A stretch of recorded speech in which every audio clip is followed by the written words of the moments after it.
Hola, reciban la bienvenida a History Classes.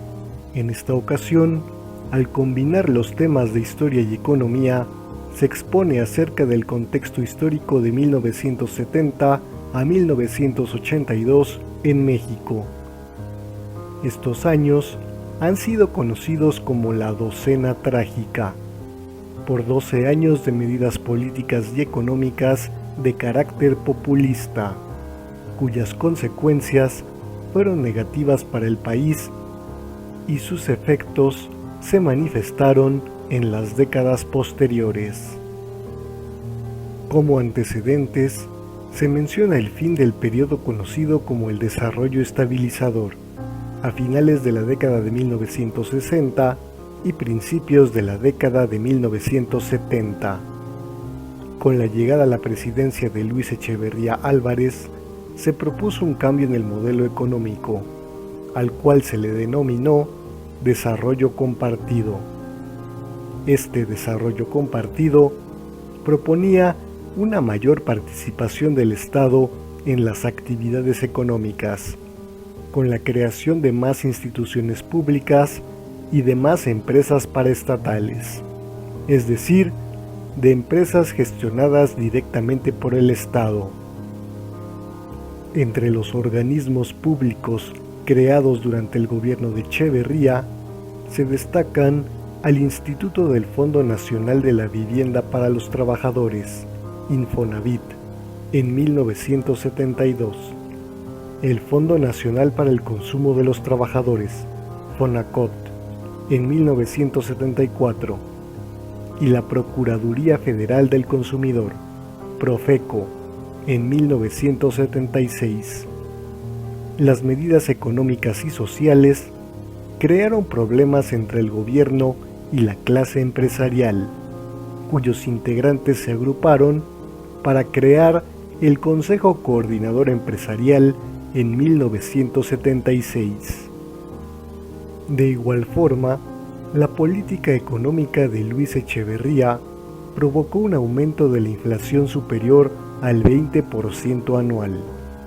Asimismo, el crecimiento económico había bajado, pasando de un crecimiento del Producto Interno Bruto de 6% en promedio a uno de 2%. Al final de su periodo presidencial, hubo una fuga masiva de capital y el peso se devaluó, pasando de 12 pesos con 50 centavos por dólar a más de 20 pesos. El tipo de cambio se había mantenido estable durante 20 años hasta ese entonces. La deuda externa también aumentó. Con esto, empezaron a agudizarse los problemas sociales como la inseguridad pública con el aumento de delitos, la pérdida del poder adquisitivo y la migración a los Estados Unidos como el único medio para poder salir adelante.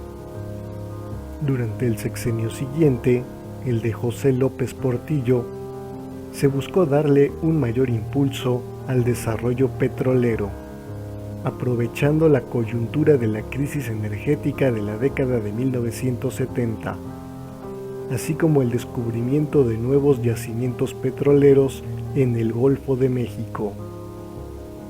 Sin embargo, los malos manejos, así como el seguir solicitando créditos para aumentar la deuda externa, junto con los casos de corrupción y nepotismo y el gasto irracional de los recursos obtenidos por la renta petrolera, provocaron una nueva crisis económica mucho más aguda.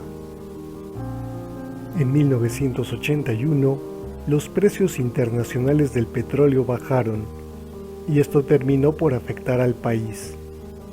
Para 1982, la inflación creció en más de 400% y se tuvo una devaluación mayor al 600%, llegando a más de 2.200 pesos por dólar. Ante la crisis, el presidente López Portillo decretó la nacionalización de los bancos al finalizar su periodo presidencial. Pero esto no evitó un aumento de la inflación y de la devaluación durante el siguiente periodo presidencial, el de Miguel de la Madrid Hurtado. Este periodo presidencial supuso la transición de modelos económicos, implementando el sistema económico neoliberal, aplicándose en la política económica del país durante las décadas siguientes. Para resumir, los periodos presidenciales de 1970 a 1982 se caracterizaron por un aumento de la participación del Estado en actividades económicas, lo cual ocasionó problemas con los empresarios. Las medidas económicas de estos sexenios ocasionaron un aumento de la inflación, de la devaluación y por lo tanto de la pobreza en México. Además ocasionaron el inicio y el aumento de problemas sociales persistentes en la actualidad, como la expulsión de población migrante y la inseguridad, tan solo por mencionar un par de ejemplos. Con esto se cierra este tema. Si este material ha sido de su agrado y les ha parecido útil, por favor, aprieten el botón de me gusta con un pulgar arriba. Si conocen otros elementos de las crisis de 1976 y 1982, lo pueden mencionar en los comentarios. Suscríbanse para conocer más contenidos de este canal. También se les invita a apoyar con un donativo para más y mejores temas. Por su atención prestada, muchas gracias.